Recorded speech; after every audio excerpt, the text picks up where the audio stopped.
उत्तर प्रदेश के कानपुर नगर के Regency hospital के डॉक्टर अभिमन्यु कपूर एक ऐसे गैस्ट्रो कैंसर सर्जन हैं जिन्होंने सैकड़ों सर्जरी कर लोगों की जान बचाई है और आज उन्होंने बताया कि कैंसर हमारे देश में बहुत ही सरल तरह का ऑपरेशन हो गया है। इसके लिए डरने की जरूरत नहीं है। समय पर अपने डॉक्टर से सलाह लेकर इसका इलाज करवाएं। मुंबई दिल्ली से कहीं कम खर्चे में कानपुर नगर में इसका इलाज संभव है। इससे डरने की जरूरत नहीं है, क्योंकि जब हम किसी बीमारी से डरते हैं तो बीमारी हम पर हावी होती है। इसलिए समय रहते अपने कैंसर का इलाज करवाएं।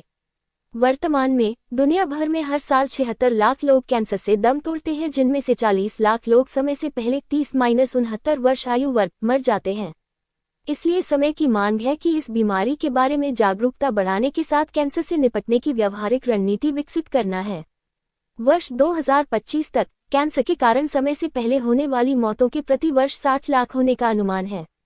यदि विश्व स्वास्थ्य संगठन के 2025 तक कैंसर के कारण समय से पहले होने वाली मौतों में 25% कमी के लक्ष्य को हासिल किया जाए तो हर साल 15 लाख जीवन बचाए जा सकते हैं। हमारे साथ डॉक्टर अभिमन्यु कपूर जी हैं। अभिमन्यु कपूर जी मतलब अगर माना जाए कि भगवान का रूप कहे जाने वाले डॉक्टर अभिमन्यु कपूर जी वो डॉक्टर हैं जिन्होंने हजारों सर्जरी करी है। और कैंसर पेशेंट के बारे में अगर कहा जाए, दिल्ली और मुंबई से कहीं जितना उसका वहाँ पे होटल का और आने जाने का कन्वेंस में खर्चा हो जाता है, उतने रुपए की सर्जरी में यहाँ कानपुर में डॉक्टर अभिमन्यु कपूर जी रेजेंसी में कर देते हैं। आज हमारे साथ डॉक्टर अभिमन्यु कपूर जी जुड़े हैं और जानेंगे अभिमन्यु कपूर जी से कि सर कैसे संभव होता है। तो सबसे पहले तो सभी दर्शकों को ये बताना चाहूंगा कि आज 4 फरवरी है और ये वर्ल्ड कैंसर डे के नाम से पूरे विश्व भर में इसको मनाया जाता है। इस दिन में मेन हमारा यही प्रयास होता है कि हम सभी को कैंसर के बारे में जागरूक करें, इसके बारे में चर्चा करें, अवेयरनेस करें, ताकि इस बीमारी को लेके लोगों के जहन में एक अंडरस्टैंडिंग आए और इससे हम प्रॉपर वे में फाइट कर पाए, लड़ पाए। सबसे इम्पोर्टेंट जो जितेंद्र जी बात है कि कैंसर क्यों होता है और उससे कैसे बचा जाता है। बहुत सारे जो कैंसर हैं वो उनका कोई विशेष कारण पाया नहीं जाता। कुछ केसेस में वो पारिवारिक कि भाई माताजी में या पिताजी में हुआ तो इसकी वजह से आगे वही चेंजेस बच्चे में आ गए, इस वजह से भी ये कैंसर बन जाता है। कईयों में हम जानते ही हैं कि धूम्रपान बहुत ज्यादा करने की वजह से जैसे लंग का कैंसर, तंबाकू अधिक खाने की वजह से मुख का कैंसर, ज्यादा अल्कोहल ड्रिंक करने की वजह से लिवर का, और आजकल जो मॉडर्न लाइफस्टाइल की प्रॉब्लम्स हैं जैसे कि मोटापा, बहुत ज्यादा ऑयली चीजें खाना, इनएक्टिव लाइफस्टाइल यानी कि घर पे ही बैठे रहना, इन सब चीजों के चलते कैंसर की मात्रा बढ़ती जा रही है। खास तौर पे पेट के कैंसर्स आजकल बहुत ज्यादा कॉमन और हर एज ग्रुप में पाए जाते हैं। सर एक चीज आपसे और जानना चाहेंगे, कैंसर उन पेशेंटों को भी हो जाता है जिन्होंने कभी इलायची तक ना खाई हो सर? बिल्कुल करेक्ट है। बहुत सारे पेशेंट्स आते हैं जो कहते हैं कि हमने ना तो कभी जीवन में ड्रिंक किया, ना स्मोकिंग की, यहाँ तक कि इलायची तक भी नहीं खाई, उनमें भी कैंसर होता है। ये कारण ये है कि जो प्रोसेसेस को हम अभी तक साइंटिफिकली नहीं समझ पाए हैं, बट शोध लगातार चल रहा है, तो हमारे जो बॉडी के सेल्स होते हैं उनमें म्यूटेशन होती है, उसकी वजह से उनमें परिवर्तन आ जाता है और फिर वो बहुत ज़्यादा मल्टीप्लाई करना स्टार्ट कर देते हैं। इसके बारे में इम्पॉर्टेंट कुछ जानकारियां हैं जो कि हम अगर बचपन से ही करें तो इससे हमें प्रोटेक्शन मिल सकती है। सबसे पहला जो है वो है एक्टिव लाइफस्टाइल। आप अपने आप से ये सवाल करें कि लास्ट टाइम आपने कब एक अच्छे से जोरदार तरीके से एक्सरसाइज की थी, यानी कि उस एक्सरसाइज के बाद आपको सांस फूला हो या पसीने आए हो। अगर ये एक्सरसाइजेज आप बचपन से करते आ रहे हैं तो आपको प्रोटेक्शन मिलती है। उसी तरीके से अगर आप बिना हिसाब के बाजार का खाना खाते हैं और खाना खाते हुए आप रुक नहीं पाते और आपको उसकी वजह से मोटापा बढ़ रहा है, आपकी पैंट टाइट होती जा रही है, आपको रोजमर्रा के जीवन में भी सुस्ती महसूस होती है, इसको हम ओबेसिटी बोलते हैं। इसका भी कैंसर के साथ में काफी ज्यादा एसोसिएशन पाया गया है। तीसरा इंपॉर्टेंट, अक्सर मेरे पास में पेशेंट्स आते हैं जो कि अपनी प्री एग्जिस्टिंग बीमारियों को इग्नोर करते हैं। तो एक चीज बात काटना चाहेंगे आपने, और सर ये जानना चाहेंगे कि कैंसर के बारे में, जैसे किसी पेशेंट को अगर हो लगता है कि कैंसर हो रहा है या शुरुआत है, तो सर ये कैसे पता चलेगा? ये बहुत बढ़िया प्रश्न है। हमें अपने शरीर के बारे में एक अवेयरनेस होना जरूरी है। आप फर्ज कीजिए आप नॉर्मल अपना लाइफस्टाइल जी रहे हैं, हमेशा की तरह खाना खा रहे हैं, बट अब अचानक से आपको यह एहसास हो रहा है कि मेरा तो वेट गिरता जा रहा है बिना किसी प्रयास के। या आप सुबह उठते हैं, आपको लग रहा है कि मेरे में अब एनर्जी नहीं है, मैं उतना काम नहीं कर पा रहा हूँ, मैं बहुत थका हुआ महसूस कर रहा हूँ। या हो सकता है आपने कहीं शरीर में कोई गांठ रसौली महसूस की हो, जो महीनों से सालों से उसी साइज की थी, जी। अब अचानक से उसका आकार बढ़ गया, या उसमें कोई नए चिन्ह डेवलप हो गए, रंग बदल गया, पेन होना शुरू हो गया। तो इस तरीके की चीजों को इग्नोर नहीं करना होता है। ये छोटे छोटे चिन्ह होते हैं जो हमें शुरुआत में ही कैंसर की तह तक पहुंचा सकते हैं। क्योंकि इनके क्या-क्या दिक्कतें आती हैं और शुरू में क्या लक्षण होते हैं? बहुत ही ज़रूरी सवाल है और बहुत ही इम्पोर्टेंट चीज़ है कि आज 4 फरवरी 2024 यानी कि world cancer day. World cancer day बहुत ही खतरनाक बीमारी क्यों गाई गई है? क्योंकि ये सबसे तेज़ी से बढ़ने वाली बीमारी पूरे हिंदुस्तान में है। अगर हम विश्व और अमेरिका से कंपेयर करें तो हिंदुस्तान के अंदर अगले 3 साल के अंदर 40 से 50% कैंसर इंक्रीज होने की आशंका है, जो कि वर्ल्ड में सिर्फ 30% इंक्रीज होने वाला है। और अगर आंकड़ों की बात करें तो 2045 तक 70 से ज़्यादा उम्र के जो लोग हैं उनके अंदर हर 10 में से 4 लोगों को कैंसर होने की आशंका है और उनमें से 2 लोगों की जान जाने की आशंका है। तो इस खतरनाक बीमारी से घबराना नहीं है, परेशान नहीं होना है।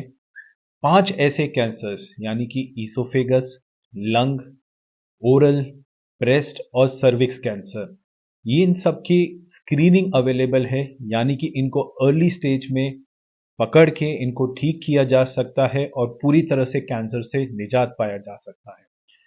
आज वर्ल्ड कैंसर डे में आप और हम मिलकर ये संकल्प लेते हैं कि इस बीमारी से डरेंगे नहीं, घबराएंगे नहीं और इससे लड़ के इससे ज़रूर जीत के दिखाएंगे। डॉक्टर साहब एक चीज़ जानना चाहेंगे आपसे कि जैसे कैंसर है, तो कैंसर आज के समय में महिलाओं में ज़्यादा पाया जा रहा है सर। आंकड़ों के हिसाब से बिल्कुल सही बात कही कि अगर 50 से ज़्यादा प्रतिशत जो कैंसर पीड़ित मरीज हैं वो महिलाएं हैं और उसमें भी ब्रेस्ट कैंसर, सर्विक्स कैंसर और ओरल कैंसर्स ये सबसे ज़्यादा कैंसर्स फाइंड आउट किए गए हैं।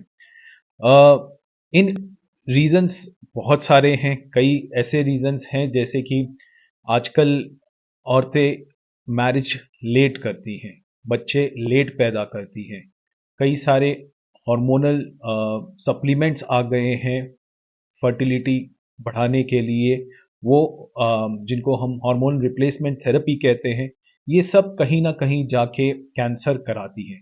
और अभी बहुचर्चित जो बात हुई थी कि भाई सर्विक्स कैंसर जो यानी कि जो एक सेक्सुअली ट्रांसमिटेड डिजीज़ होती है वो भी आजकल सिंस ज़्यादा एक्सपोजर रह रहा है तो सर्विक्स कैंसर के केसेस भी काफ़ी बढ़ गए हैं। साथ में साथ आजकल की लाइफस्टाइल, शराब, स्मोकिंग, धूम्रपान, नशा, ये सब चीज़ों का इंक्रीज इनटेक हो गया है और लोगों ने अपनी लाइफस्टाइल में मोर ऑफ सेडेंट्री अपना आराम से बैठ के करना, स्ट्रेस, कम एक्सरसाइज करना, फूड में भी जंक फूड कंज्यूम करना और स्पेशली आजकल के जो पूरे हवा के अंदर प्रदूषण है, जो हम खाते हैं उसके अंदर इंसेक्टिसाइड्स हैं, जो पानी पीते हैं उसमें पेस्टिसाइड्स हैं, ये सब के सब कहीं ना कहीं कैंसर के रिस्क फैक्टर्स हैं जिनको हम कार्सिनोजेनिक कहते हैं। और डॉक्टर साहब एक चीज़ और थोड़ा-सा आपसे जानना चाहेंगे पेशेंटों के बारे में कि क्या गवर्नमेंट को भी इस कैंसर के लिए मान लीजिए कुछ ऐसा उपाय करना चाहिए या खर्चों में कैंसर की दवाइयाँ सुनते हैं बहुत महँगी हैं। तो सर क्या गवर्नमेंट के लिए भी कुछ कहना चाहेंगे कि हमारी सरकार कुछ करे उसके लिए? बहुत ही इम्पोर्टेंट आपने बात कही और ज़रूर ये इम्पोर्टेंट संदेश मैं देना चाहता हूँ। 5 ऐसे कैंसर्स यानी कि breast cancer, cervix cancer, oral cancer, lung. आज वर्ल्ड कैंसर डे है। वर्ल्ड कैंसर डे में आज हमारे साथ कैंसर के कुछ पेशेंट हैं, जिनसे हम बात करेंगे, जिनकी सर्जरी डॉक्टर अभिमन्यु कपूर जी ने करी है। ये बॉबी जी हैं, बॉबी जी उन्नाव से आए हुए हैं, इनसे जानेंगे। बॉबी जी। जी, आपको क्या हुआ था? हमको जब हम कहीं भी जाते थे तो डॉक्टर जो है तरह तरह की बातें बताते थे। हमने गिस्टो लीवर में भी अपना इलाज कराया, आभा में भी अपना इलाज कराया, एक्सल में भी इलाज कराया, मगर मुझको जो है कहीं से आश्वासन सही नहीं मिला हमको। तो मेरे एक मित्र दोस्त थे, उन्होंने कहा डॉक्टर साहब जो है अभिमन्यु सर जो है बहुत अच्छे डॉक्टर हैं, मतलब इतने अच्छे डॉक्टर हैं कि आप उनके पास जाइए। तो आप, कोई कहता है बम्बई चले जाओ, कोई कहीं कहता था कहीं चले जाओ। तो हम ये कहते थे कि आप हमको कोई रास्ता तो आप लोग बताइए कि खाली बम्बई हम चले जाएं। तो इतना पैसा बता देते थे कि हम खुद परेशान हो जाते थे। तो हम ये कहते क्या करें बताओ, पैसा तो हमारे पास इतना है ही नहीं। तो कहने लगे नहीं आप जाइए डॉक्टर साहब से बात करिए। तो हम जब डॉक्टर साहब के पास आए तो डॉक्टर साहब ने जो है बिल्कुल जो है बैठाल के हमको जो है उन्होंने हमारे दिल की बात को पूछा कि बेटा क्या बात है। तो हमने डॉक्टर साहब को सारी फाइलें दिखा दिया। डॉक्टर साहब कहने लगे परेशान मत हो। तो हमने डॉक्टर साहब ये बताइए कि इसमें खर्चा कितना आएगा। डॉक्टर साहब कहने लगे परेशान ना हो बेटा, जो होगा वो हम मुनासिब पैसों में तुम्हारा काम कर देंगे। ये आप घर जाइए, उसके बाद ये तारीख ले लीजिए। तो उन्होंने हमको दशहरे की डेट दिया, जिस दिन कानपुर का दशहरा होता। मैं 18 को आया डॉक्टर साहब को दिखाने के लिए, 24 की डेट डॉक्टर साहब ने हमको दे दिया, बोले रेजेंसी आ जाना। तो कहीं भी जितने खर्चे हमारे आए, कहीं जा रहे थे 8 लाख, कहीं 7 लाख, कहीं कुछ, जितने लोगों के पास गए उतनी बातें रही। डॉक्टर साहब के पास आए, उन्होंने हमारा ट्रीटमेंट जो है अच्छा से अच्छा 2.5 लाख रुपए में उन्होंने कर दिया। मैंने अ, बॉबी जी जानना चाहेंगे कि आपके कैंसर कहाँ हुआ था? पेट में था, हमारी लीवर में था। लीवर में लीवर में हमारे था। हाँ, जिसको लीवर में हमने पीक मिश्रा को दिखाया तो उन्होंने हमको आभा में एडमिट किया। उन्होंने बाद में हमको जवाब दे दिया कि आप बम्बई जाइए। तो फिर हम यहाँ आए, डॉक्टर साहब ने हमको आश्वासन दिया। आश्वासन देने के बाद कहने लगे आप परेशान ना हो, भगवान तुम्हारे साथ में है। और हम भी तो ये कैंसर पेशेंट थे जो हमसे बात कर रहे थे। इन्होंने बताया कि इनके पेट में कैंसर हुआ था, पैनक्रियाज में कैंसर था और डॉक्टर साहब ने इनका जो सर्जरी की है वो भी दूरबीन विधि द्वारा की गई है। और ये एक बहुत ही मतलब जानकारी वाली बात आप लोगों को बता दें कि लोग बम्बई और दिल्ली यहाँ वहाँ भटकते हैं। हमारे उत्तर प्रदेश कानपुर नगर में ही ऐसे होनहार डॉक्टर अभिमन्यु कपूर जी जैसे बैठे हैं। तो हमारी आप लोगों से एक सलाह है कि डॉक्टर अभिमन्यु कपूर जी को यहाँ पे आप दिखा सकते हैं, क्योंकि ऐसे कई परिवार का चिराग बुझने से बचाया है। और फिर इनसे एक बार बात करेंगे और जानेंगे कि अभिमन्यु कपूर जी ने जो इनका ट्रीटमेंट किया कितना खर्चा आया और कितने कम से कम खर्चे में इनका ट्रीटमेंट हो गया है। हमारा जो है खर्चा जो है करीब, ये मान लीजिए आप पूरा टोटल खर्चा जो हमारे ऊपर आया करीब 3 के आसपास आया। हम जो है 24 को एडमिट हुए। डॉक्टर साहब ने हमको 7 दिन रेजेंसी में रखा। उसके बाद हमारी छुट्टी कर दी। 2,77,000 रुपया मेरा कुल खर्चा हुआ था। और हमको बहुत, डॉक्टर साहब बहुत बड़े भगवान हैं, आपको बता दें डॉक्टर साहब का बहुत अब अच्छा अब इसी के लिए कहा गया है कि डॉक्टर को भगवान का रूप, अभिमन्यु कपूर जैसे डॉक्टर को ही भगवान का रूप कहा जाता है, दर्जा दिया जाता है। क्योंकि अगर ये दिल्ली और मुंबई कहीं भी चले जाते तो इतना तो इनका आना जाना और होटल में रहना खाना पीने में 3 से 4 लाख रुपए लग जाता। तो ये गरीब आदमी ने अपनी 3 लाख रुपए में अपनी सर्जरी, पूरे 3 लाख भी नहीं लगे, और 3 लाख के अंदर अपनी सर्जरी करा के स्वस्थ है और अपने परिवार में जिंदा है और स्वस्थ रहते हैं।